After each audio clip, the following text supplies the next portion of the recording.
آج کی آیت: فریب نہ کھاؤ، خدا ٹھٹھوں میں نہیں اڑایا جاتا، کیونکہ آدمی جو کچھ بوتا ہے وہی کاٹے گا۔ غلطیوں 6:7 آیت۔ عزیزو، ایک جگہ خواتین کے سیمینار میں خاتون لیڈر نے ہر ایک کو کاغذ پینسل تھما دیا اور کہا اپنے شوہر کی بات جو آپ کو ناپسند ہے تحریر کریں۔ پھر اچانک ہال میں خاموشی سی چھا گئی، ہر کوئی مصروف ہو گیا۔ کافی دیر کے بعد یہ پروجیکٹ ختم ہوا۔ پھر لیڈر نے کہا اب کاغذ کے دوسری طرف اپنے شوہر کی وہ بات لکھو جو آپ کو پسند ہو۔ ہال میں ایک بار پھر خاموشی چھا گئی، مگر 5 منٹ کے بعد ہر کسی نے پینسل کاغذ لیڈر کو لوٹا دیا۔ پتہ چلا شوہر کی خامیاں بے شمار مگر خوبیاں بس چند ہی۔ عزیزو، یہ محض میاں بیوی کی بات نہیں، اصل میں انسان کا خاصہ ہی یہی ہے۔ دوسرے کی خامیاں لمبی فہرست مگر خوبیاں 1-2 سے نمبر آگے بڑھتا ہی نہیں۔ عزیزو، کلام مقدس میں جہاں پر انسان کی تخلیق کا ذکر آتا ہے، واضح ہے کہ خالق خدا نے انسان کو اپنی صورت اور شبیہ پر بنایا، یعنی اپنی صورت دی تو اپنی تمام تر خوبیاں اس کی فطرت میں عطا کی۔ پھر جب انسان گناہ کا مرتکب ہوا، یہ انسانی فطرت یکسر بدل گئی۔ بس پھر یہی سے خامیاں بے شمار مگر خوبیاں چند ہی رہ گئیں۔ یہ الگ بات ہے کہ ہر کسی کو خود میں دکھتا اس کے برعکس ہے۔ عزیزو، بلا شبہ گناہ ایک موروثی مرض ہے جو نسل انسانی میں سرایت کرتا چلا آ رہا ہے، اور انسان اپنی خود غرض اور انا پرست فطرت کے ہاتھوں مجبور ہے۔ اگرچہ خالق خدا اپنی اس خلق کے لیے اس رویے اور سلوک کو پسند نہیں کرتا جس کو اس نے خاص مقصد یعنی اپنی رفاقت اور اپنے نام کو جلال دینے کے لیے تخلیق کیا۔ قادر خدا جانتا ہے کہ جب پاک اور بے عیب برے کی قربانی کی بدولت گناہگار اپنی پرانی انسانیت کو اتار نہیں پھینکتا، زندگی میں تبدیلی ممکن نہیں۔ اسی لیے اس نے کہا میں انسان کے ارادے اور خیالوں کو جانتا ہوں، اس لیے اس نے عہد کیا کہ میں اپنی نئی روح تمہیں عطا کروں گا اور نیا دل بخشوں گا۔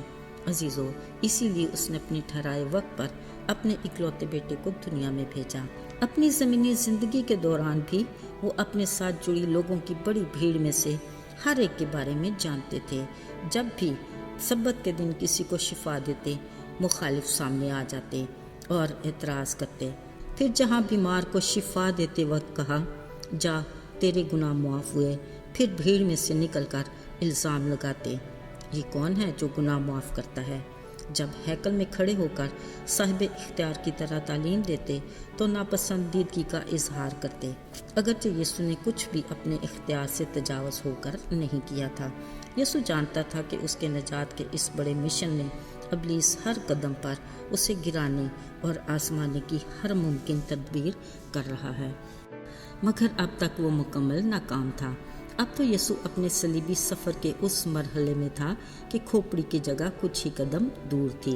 انہوں نے اسے ارغوانی چوغا پہنا کر کانٹوں کا تاج سر پر رکھا اور اسے ٹھٹھوں میں اڑانے لگے کہ یہ یہودیوں کا بادشاہ ہے، اور اس کا یہی الزام لکھ کر اوپر لگا دیا، اور اس نوشتہ کو پورا کرنے کے لیے 2 ڈاکو دائیں بائیں مسلوب کیے کہ وہ بدکاروں میں شمار کیا گیا۔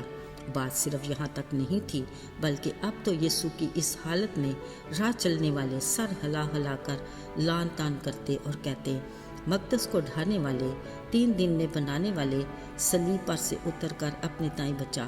اسی طرح سردار کاہن بھی ٹھٹھے مار کر فقیوں سے کہتے رہے اس نے اوروں کو بچایا پر خود کو نہیں بچا پایا۔ اگر یہ ابھی صلیب سے اتر آئے تو ہم اس پر ایمان لے آئیں۔ اور وہ 2 ڈاکو بھی لان تار کرنے میں کسی سے پیچھے نہیں تھے۔ عزیزو، یہ وہ وقت تھا کہ یسوع اپنے چاروں طرف دشمنوں سے گھرے ہوئے تھے، مگر صبر اور تحمل مزاجی کی انتہا دیکھیے۔ پھر بھی انہوں نے کہا اے باپ ان کو معاف کر، کیونکہ یہ نہیں جانتے کہ کیا کرتے ہیں۔ عین ممکن ہے دائیں بائیں کے دونوں ڈاکوؤں نے بھی سنا ہوگا۔ ایک تو مسلسل تانا زنی کرنا اور کہتا رہا اگر تو خدا کا بیٹا ہے تو خود بھی بچ اور ہمیں بھی بچا۔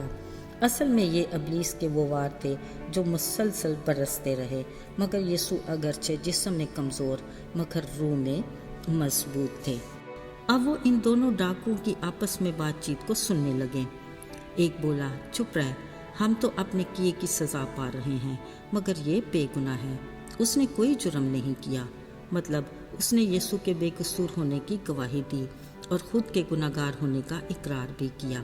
کہا، جب تو اپنی بادشاہی میں آئے مجھے یاد کرنا۔ اس کی اس بات سے اندازہ ہوتا ہے کہ وہ یسوع کو بہت دور تک جان چکا تھا۔ اس نے کہا، تو آج ہی میرے ساتھ فردوس میں ہوگا۔ عزیزو، آخری لمحے، آخری پل یسوع کا اس ڈاکو کے لیے کیا خوبصورت وعدہ تھا۔ کلام مقدس کے مطابق یقیناً جو روح کے لیے بوتا ہے وہ ہمیشہ کی زندگی کی فصل کاٹے گا، مگر افسوس دوسرے ڈاکو نے جسم کے لیے بویا اور اس نے ہلاکت کی فصل کاٹی۔ عزیزو، خدا کا کلام لا تبدیل ہے اور ہر دور میں اٹل ہے۔ یہ دونوں ڈاکو دو طرح کے انسانوں کو ظاہر کرتے ہیں۔ صداقت اسی میں ہے، جیسا بوئیں گے ویسا ہی کاٹیں گے، یعنی اگر جسم کے لیے بوئیں گے تو ہلاکت کی فصل کاٹیں گے، اور اگر روح کے لیے بوئیں گے تو روح سے ہمیشہ کی زندگی کی فصل کاٹیں گے۔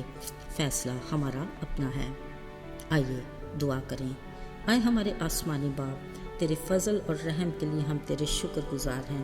تو نے اپنے بیٹے کے وسیلے ہمیں ہلاکت سے بچایا، ہمیں ابلیس کی ہر آزمائش سے بچا اور اپنی رفاقت میں جوڑے رکھ۔ یسوع کے پاک اور مبارک نام میں آمین۔